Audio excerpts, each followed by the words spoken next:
আল্লাহ পাক বলেন, আল্লাহর ইতাআত করো, রাসূলের আনুগত্য করো। সাবধান, তোমরা নিজেরা নিজেদেরকে বিচ্ছিন্ন করে ফেলো না, তোমরা পরস্পর মতবিরোধ তৈরি করো না, তাহলে তোমাদের হাওয়া কমে যাবে। অতাযহাবা রিহুকুম, অসবিরু শব্দের দিকে খেয়াল করেন। অতাযহাবা রিহুকুম, তোমাদের বাতাস বেরিয়ে যাবে। বাতাস বেরোনো মানে, আমি আয়াতের তাফসীর পড়ার পরে বুঝতেছিলাম না। একবার যশোরে একটা অনুষ্ঠানে যাবার সময় থানার সামনে দিয়ে যেতে যেতে দেখি থানার ভেতরে অনেকগুলো প্রাইভেট মোটরসাইকেল পুরাতনতা পড়ে আছে। নিচের দিকে তাকিয়ে দেখলাম অধিকাংশ মোটরসাইকেল প্রাইভেটের চাকায় হাওয়া নেই, আর হাওয়া না থাকলে ওগুলো সব মুখ থুবড়ে পড়ে থাকে। কথা বলে না, এই যে হাওয়া না থাকলে ওর চলার ক্ষমতা নেই, নড়ার ক্ষমতা নেই, দেখতেও যেন কেমন লাগে। মুসলমানদের ভেতরে যখন ঐক্য নষ্ট হয়ে যায়, তখন আল্লাহ পাক বলেন তাদের বাতাস, তাদের শক্তি বের হয়ে যাবে, তখন যে এসে থাপড় দেবে। আর এটা অলরেডি এখন আরম্ভ হয়েছে। আন্তর্জাতিক বিষয়টা আমি পরে বলবো, এটা দেশীয় রাজনীতিতে দেশীয় সূক্ষ্ম ষড়যন্ত্র এইটা, এই জন্য আমরা এক জায়গায় হতে পারি না। ফেরাউন ঠিক এই কাজ করে ওই মিশরের ভেতরে আলাদা আলাদা দল করে কয়েকশো দল বানিয়েছে, কোন দল তার টার্গেট ছিল না। আজও বাংলাদেশে ইসলামী দল যত আছে, কোন দল কিন্তু বাতিলের টার্গেট না, রাম আর বামদের টার্গেট না, একটা দলকে বাতিলরা টার্গেট মনে করে। কারণ ওরা জানে যে ফেরাউনের মতো ওদেরও বুদ্ধি আছে, যে হাজার হাজার দল থাকলেও অসুবিধা নেই, এ মোসানবী সমস্যা। আল্লাহ রাব্বুল আলামিন বলেন, কিন্তু আমি অনুগ্রহ করেছি। আন্না মন্না, মানান শব্দের শাব্দিক অর্থ হচ্ছে অনুগ্রহ করা, দয়া করা। ওরা যেই দলটাকে ধ্বংস করার জন্য উঠে পড়ে লেগেছিল, ষড়যন্ত্র করেছিল, আমি আল্লাহ কিন্তু চেয়েছি ওই মুসা নবীর দলকে এই জমিনের ওয়ারিস বানাতে। জোরে বলেন আল্লাহু আকবার। আজও তামাম দুনিয়ায় যারা হকপন্থী সঠিক দলকে বুঝে ফেলেছে, ইমাম ইবনে তাইমিয়া বলেন, তোমরা যদি হক দলকে চিনতে না পারো, তাহলে বাতিলের দিকে তোমরা তাকাও, তারা কোন দলকে টার্গেট করে। তুমি হয়তো হক চিনতে নাও পারো, কিন্তু বাতিল হক চেনে। হযরতে মুসা আলাইহিস সালামকে আল্লাহ রাব্বুল আলামিন জমিনে প্রতিষ্ঠিত শুধু করেননি, জমিনের ওয়ারিস বানিয়ে দিয়েছিলেন। ইউসুফ নবী আলাইহিস সালামকে জমিনে তিনি প্রতিষ্ঠিত করলেন। ওরা চেয়েছিল এখান থেকে বিক্রি করে তাকে শেষ করে দেবে। আল্লাহ পাক বলেন না, ওয়ালিনুআল্লিমাহু মিন তা'ওয়িলিল আহাদিস ওয়াল্লাহু গালিবুন আলা আমরিহি ওয়ালাকিন্না আকসারান নাসি লা ইয়ালামুন। তাকে আমি আল্লাহ স্বপ্নের ব্যাখ্যা শিক্ষা দিলাম। আমি আল্লাহ যেটা ইচ্ছা করেছি, আমার আদেশগুলোই গালেব হয়েছে, বিজয় হয়েছে, কিন্তু অধিকাংশ মানুষ এটা বোঝে না বা জানে না। ওয়ালাম্মা বালাগা আশুদ্দাহু আতাইনাহু হুকমা ওয়া ইলমা ওয়া কাযালিকা নাজিসিল মুহসিনিন।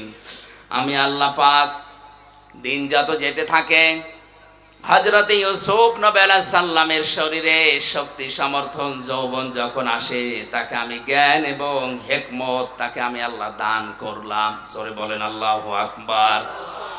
আজ ইসলাম নিয়ে টিকে থাকতে হলে আমাদের দুইটা জিনিস লাগবে, শক্তি এবং হিকমত, জ্ঞান।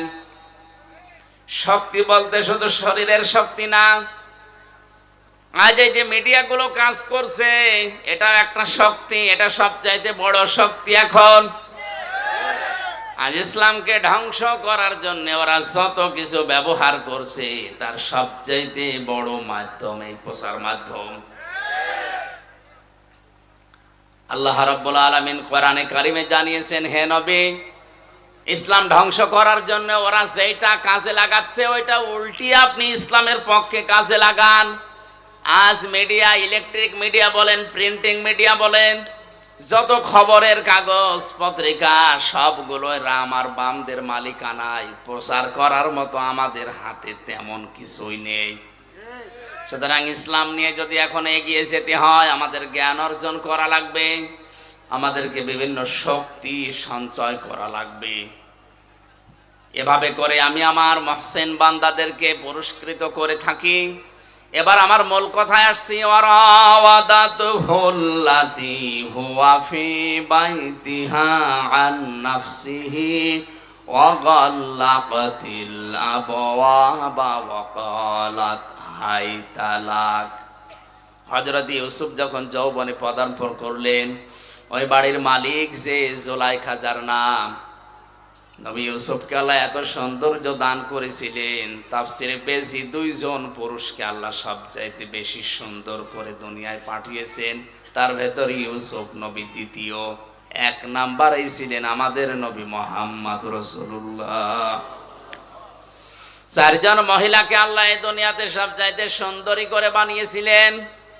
কিয়ামত পর্যন্ত এরকম মানুষকে আল্লাহ আর পাঠাবেন না। তার এক নাম্বারে হযরত হাওয়া আলাইহিস সালাম, এত সুন্দর মানুষ দুনিয়া আর আসবে না। দুই নাম্বারে জুলাইখা, তিন নাম্বারে রানী বিলকিস, চার নাম্বারে বিশ্বনবীর ছোট মেয়ে হযরতে ফাতিমাতুজ জাহরা রাদিয়াল্লাহু তাআলা আনহা। এই যে দুই নাম্বারে যার নাম বললাম জুলাইখা, এও ছিল বিশ্ব সুন্দরী ওই সময়। এই মহিলা একটা একটা করে দরজা সবগুলো বন্ধ করে দিয়ে একেবারে উপরে ইউসুফ নবীকে একান্তে ডাক দিয়ে বলে, আসেন। হযরত ইউসুফ নবী আলাইহিস সালাম যেখানে ছিলেন, পরিবেশ তার কন্ট্রোলে ছিল, কারণ 7টা দরজায় বন্ধ। কয়টা? আমি ঘটনা বলবো, এই জন্য আয়াত পড়িনি, আমি একটা শিক্ষা দিতে চাই। ইউসুফ নবী যেখানে ছিলেন সব তার পক্ষে ছিল, এমনকি কাজের যে মহিলাটা, জুলাইখার যে কাজের মেয়ে লোকটা, যে বাদী, যে দাসী, যে কাজ করে দিত, সেই মহিলাও এই কাজের পক্ষে, অসুবিধা নেই।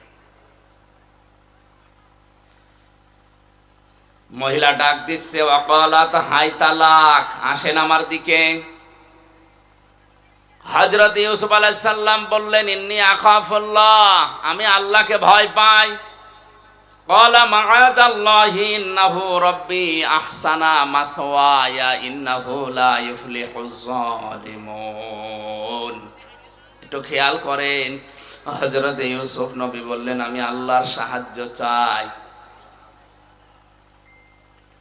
জুলাইখা ডাক দিয়ে বলছে, আল্লাহর সাহায্য তো আমিও চাই। এখানে আপনি যেটা করবেন কেউ জানতে পারবে না, কেউ দেখতেও পারবে না।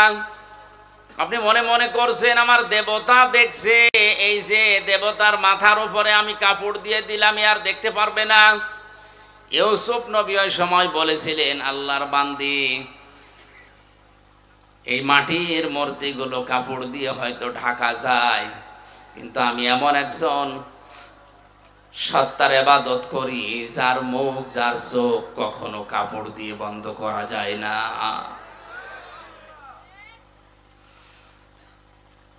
হযরত ইউসুফ আল্লাহর সাহায্য চেয়েছিলেন। এত বড় কঠিন যৌবনে পরীক্ষা চলছে, যেটা একটা যুবক মানুষের জন্য এই জায়গা থেকে বেঁচে থাকা কতটা কঠিন, যাদের যৌবন আছে তারা জানে। হযরত ইউসুফ নবী কঠিন মুহূর্তে তিনি আল্লাহর সাহায্য চাই কথা বলেছিলেন কেন?